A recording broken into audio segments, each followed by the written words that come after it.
Hello everybody, it's Julia here from the Highly Sensitive Tarot, and I'm back today to do a tag, to join two tags together actually.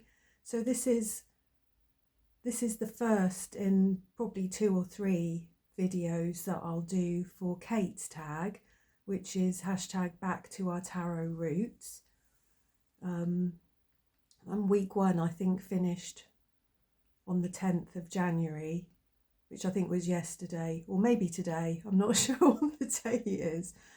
But I also thought I would take this opportunity, because I thought they fitted in quite well together, to join it with Simon at the Hermit's Caves tag, which was what tarot taught me. I watched his video the other day, and it was really nice to listen to him, and I just saw some parallels really in how he felt about tarot and how long he'd been practicing, and it's kind of the same for me. I think he said he talked about he'd had his first deck nearly 4 decades ago, and it's the same for me. This was my first ever deck, my Rider-Waite-Smith. I can't even remember what this one is. Is it the Universal, or I'm not sure. That's terrible, isn't it? But I've had it. I mean, I was given it when I was 17 and I'm now 57, so I've had it for 40 years. And for a long time it was my only deck. So yeah, I wanted to put those two tags together and just talk a little bit about what tarot means to me, and also the prompt from Kait's tag at Moonflower Moments. I'll put that in the description box. But one of her prompts was your tarot origin story, which is obviously this first deck. And I think she was encouraging people to think about who they were when they were first given that deck and what it meant to them and how things have evolved over time. So yeah, this deck was given to me by my friend's grandmother when I was 17, and her name was Sarah, and I'd been going round to this lady's with my friend for quite a while, and I'd been watching her read tarot cards. She also had a Ouija board, and she was a really fascinating lady, and I was already very interested in anything mysterious or esoteric, even though I don't think I knew what the word esoteric meant at age 17, but I was fascinated. You know, from a very young age I could see spirits, and I was very sensitive, and I felt a lot of things that I couldn't explain, and I felt quite isolated a lot in my childhood. So I was really very fond of this lady called Sarah, and I would watch her with her cards, and one day she just said, "Come and sit down and tell me, what do you think? What are these cards saying?" And I just sort of looked at them and said what I thought, and she looked at me as if to say, "Wow." And I said, "Did I get it right?" And she said, "Well, there is no right and wrong. I remember that really clearly. There is no right and wrong, but yes, you did get it right." And she the next time I went round to visit, she gave me this deck, and over a period of months she taught me how to read them. I mean, only very basically, you know, giving me keywords and letting me practice and giving me feedback and things. I mean, you know, 40 years on, I'm still learning things. But I can still remember how I felt when she told me that I'd got it right. It was like one of the first times in my life, I think, where something I was really interested in really fascinated by, and somebody really praised me and encouraged me and supported me, and she was kind of like a mentor for me for a period of time. You know, it just felt like I could look at cards and they were just telling me a story. I was already fascinated by the archetypes, again, without even really understanding what the archetypes were. You know, I was a big reader as a child, and I loved fairy stories and anything sort of good and evil, and I think I saw that in the tarot cards. I could see very clearly which cards were more positive, which were more negative, and I think I just understood how to relate those to people and to lives quite quickly. So, as I said, at age 17, I was not a very happy teenager. I'd not long left school. I didn't really know what I wanted to do with myself. I got no self-confidence. You know, I was an undiagnosed teenager with autism and had just felt for most of my childhood, really, that I was just a pain in the bum, you know, that I was... I was a pain in the bum, really. Even though I was bright and I was clever, I struggled at school because I struggled with sensory overwhelm. I struggled with other girls at school. I struggled to focus in class because of all the noise and all the distractions. And, you know, I had nobody to talk to about these things, and I wasn't even really that aware of them myself. So, you know, I was not a happy teenager, and the tarot cards just gave me a belief in myself and in something higher than myself, I suppose, as well. You know, I had all these sensitivities and intuitions and emotions and all these things floating around, and I just didn't know what to do with them.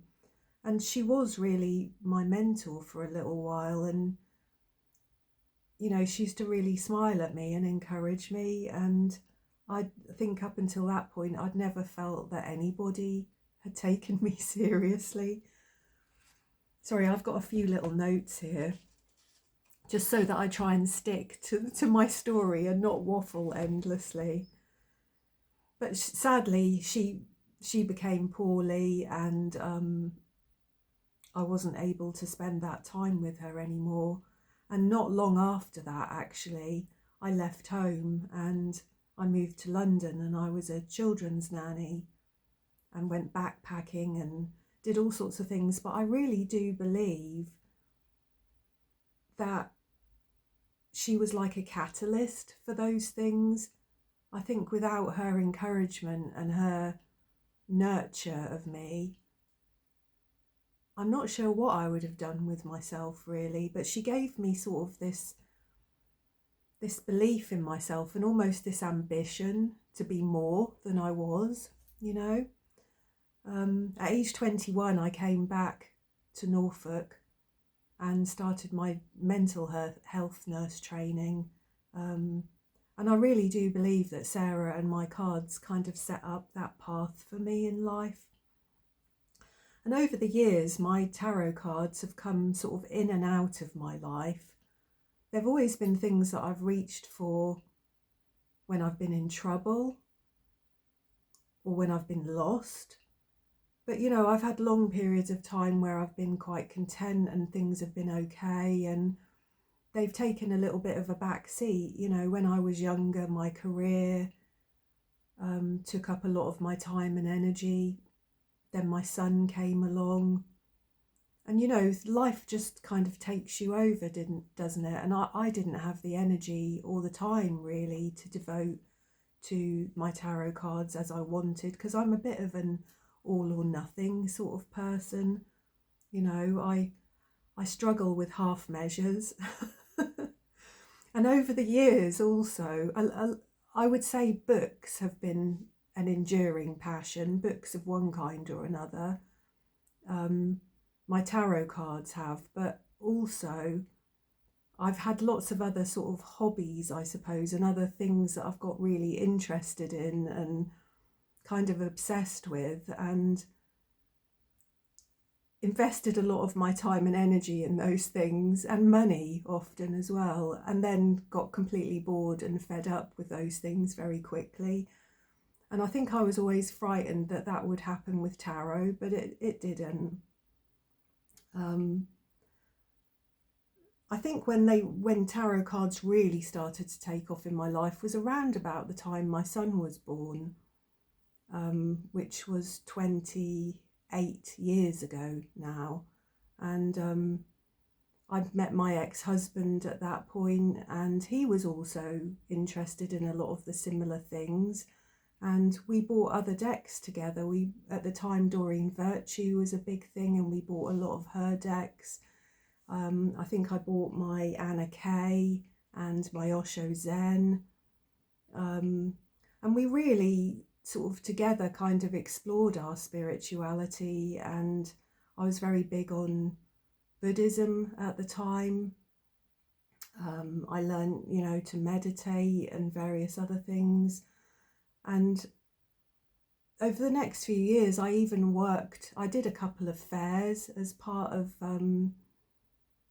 we ran a business together at the time as well. And I did a couple of fairs where I read cards for people. I also even worked on Cassamba for a short period of time, just to earn some extra money, and absolutely hated it. It was just soulless. I just I just couldn't cope with people coming on saying,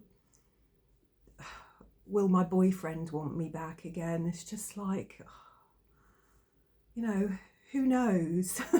And even if he does, should you have him back? Do you know what I mean? There's just so many questions involved in that, and people just wanted a snappy sort of answer, and they wanted you to say what they wanted to hear, and it felt inauthentic and dull, and it felt wrong to take money off these people, even though they were asking stupid questions, really. So I think that, and like I said, that the tarot cards became a big thing for me then, but even then, for many, many years, I only had a handful of decks, probably more oracle decks than I had tarot cards. I had little practices. I'd pull a card a day. I'd read for myself, but it still wasn't a huge thing. And it only really became a huge thing when I retired from work in my early 50s, because I've had my channel for 4.5 years now, and I started my channel because I just felt so lost when I retired. I had to retire because my health was bad. I have fibromyalgia, and I had just felt like I was running to stand still a lot of the time. And I realised that I was looking after everyone and not myself. And so I don't regret retiring at all. My quality of life is infinitely better for it. I can kind of manage myself and my health, but I also felt lost because, I have a very bright and busy mind. I've always felt emotions and intuitions very strongly, and I think I needed an outlet for that, something to help me make sense of all of that. I don't know whether it's anything to do with my autism, but, I do suffer very badly with sensory overwhelm, which is obviously to do with autism, but I also feel emotions very deeply and very strongly, and I can really, really struggle sometimes with my thoughts and my emotions, and, do I go with my logic? Do I go with my feelings? I just really struggle with those kind of things, really. There's a lot of things that are bouncing around my head all the time. And if I'm not careful, my thoughts will start to attack myself, So it's always been really important for me to have things that stimulate my mind and also help me to make sense of what my mind is actually telling me. You know, I actually think that I probably have ADHD, either as well or not autism but ADHD, possibly both. I scored very highly for ADHD as well. And I think these days I'm possibly a bit of a burnt out ADHDer, because when I was younger I was very impulsive and I had a lot more energy. These days I don't have the energy for what my brain wants me to do. But anyway, I think that over the years, tarot really became like my anchor, you know, my confidant, my solace, my inspiration, my oracle, my teacher, throughout joy and heartache. It was like my inner compass, I suppose. I feel like it's, even though I've made mistakes in life and things haven't always gone my way, I mean, I've had some quite difficult times in life, really, but I've always felt like my tarot cards were my inner compass. And if I'm really honest, since I left my career, I think they've saved me, because I think when I stopped working, which I did need to do, I really thought that life would just immediately feel better having that pressure taken off. But I was so lost. You know, my career had been everything to me for a long time. It had given me a sense of purpose, self-confidence, self-belief. You know, I took a lot of pride in my job and my ability to psychoanalyze people and situations and really support people through very difficult times. And so when I left that, I was just suddenly left with me, wasn't I? You know, my son had grown up and left home. I suddenly found myself alone with way too much time on my hands, which partly was very necessary, but it also kind of exposed some of my self-limiting thoughts and beliefs, I suppose, about myself, and I started to get quite low and quite down about that, you know, and attacked myself, and, you know, thought that I was useless and a waste of time and couldn't even work and couldn't do this and couldn't do that. And honestly, my tarot channel saved me. It really did. Let's just see if there's anything else that I wanted to say. I don't think there is. I think that was all I wrote down, really. But yeah, it's like,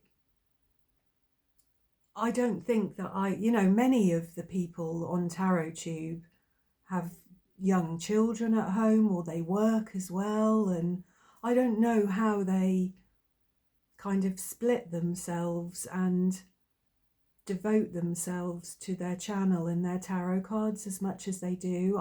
I've really always struggled with things like that, so it's not been until I've not had a career and dependent children at home that I've been able to put the effort and time into this. And I love it. I absolutely love it. I really do. Once again, like I said, it's just, I don't think it's too strong a word, actually, to say that I think that tarot saves me from myself, which sounds terrible, but after all my years of mental health nursing, all the books that I've read, all the therapy I've had, you know, all my self-awareness, all my understanding of life and people, I still have to accept that I have a very neurodivergent brain, and it runs to anxiety really easily. Like I said, it will start to attack me if I'm not very mindful. My mind can race. It will flip from one thing to another. Like I said, I've started many things over the years and then stopped them and got bored with them very quickly. And so to have something like tarot that keeps me grounded, keeps me centered, is like my anchors, like my compass. It's something that's steady and stable for me, something I can rely on, something I feel that I know inside out, really. Although I'm still obviously learning, I learn things all the time, but I love that as well. You know, tarot is a lifelong journey for me, I think. Every deck that I get, every new deck that I get at, that I look at and I read the book and I play with and I read with, I'd learn something new. Every time I watch somebody else's video where they're reading with their cards or they're telling you about their insights for their cards, I learn something new. And that for me is just such a joy. I love to learn. You know, that I think in life there should always be more questions than answers, and I love that. So yeah, I think that that's probably, I mean, I could sit here and waffle on for a long time, but I don't think you want me to sit and waffle on for a long time about all this. So yeah, this is my origin story of how I came to get this deck, why it was given to me and by who and what it's meant to me. You can see it's a very old and beaten up and grubby deck. I think some of the cards have even got stains on them, but it's very, very precious and very loved, and I don't let anyone else touch this deck. It is mine. And like I said, I just drew some parallels with some of the things that Simon said. I don't think I've talked quite as poetically or articulately as Simon did about his tarot cards, but you know, I feel like we've been on a similar path of self-discovery, and it's been 4 decades for me also, so there won't be another 4 decades to go, but maybe another couple. That would be nice, wouldn't it? So yeah, there we go. I hope that was interesting. I hope that it was nice to hear my story. It'd be lovely to hear other people's. If other people were going to do a response to Simon or are involved in Kait's tag, that would be lovely to listen. But anyway, thanks for being here with me, and sending you all my love, and I'll see you all again soon.